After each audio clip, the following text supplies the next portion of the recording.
suit. The country now faces 17 trillion debt.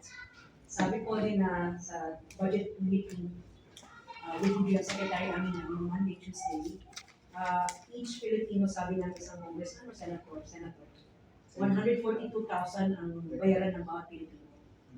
So, how much burden ang Samra now sa IDP? When ang IDP is that with 44 or so multiple burdens. One, it's not burden, but it's an asset to be Maranao, of course. But it's a burden to be the newest Muslim. Why?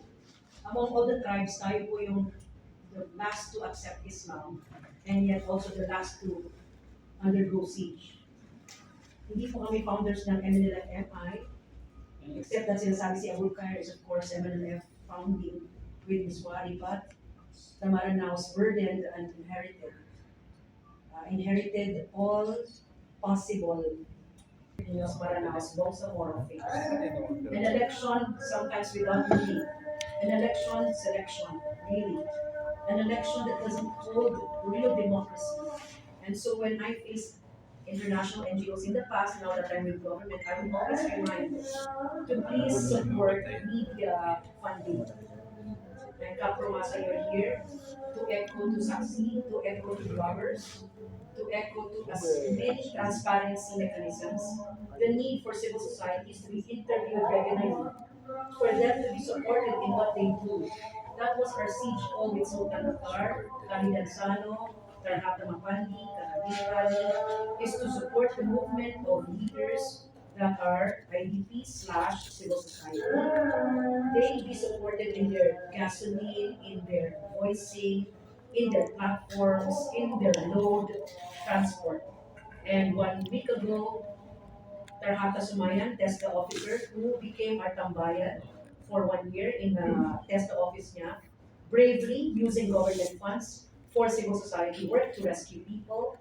She reminded me, this is Samira, was one of the TESDA trainers we have now. She was TESDA training during the siege at that time, so that the people will not sell themselves. Even in evacuation, talaga naman yung mga haram ay mga never yan siege. And so action points in Senate, for example, Senator Lauren reminded me in the Muslim prayer rooms hearing, thank you Allah that I'm now in government, but with very limited capacities as well, not always with capacity.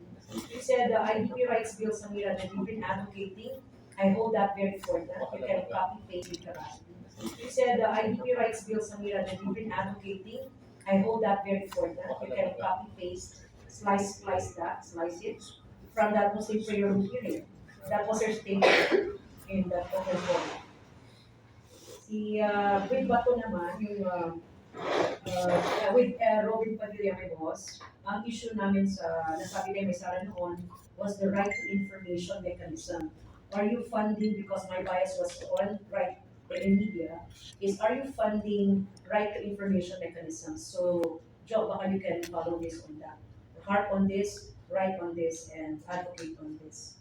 And they also asked for 20 to 30 employees ng May Sara Dandaman na engineers slash lawyers, structural engineers, not normal civil electrical engineers. So we gave them that budget.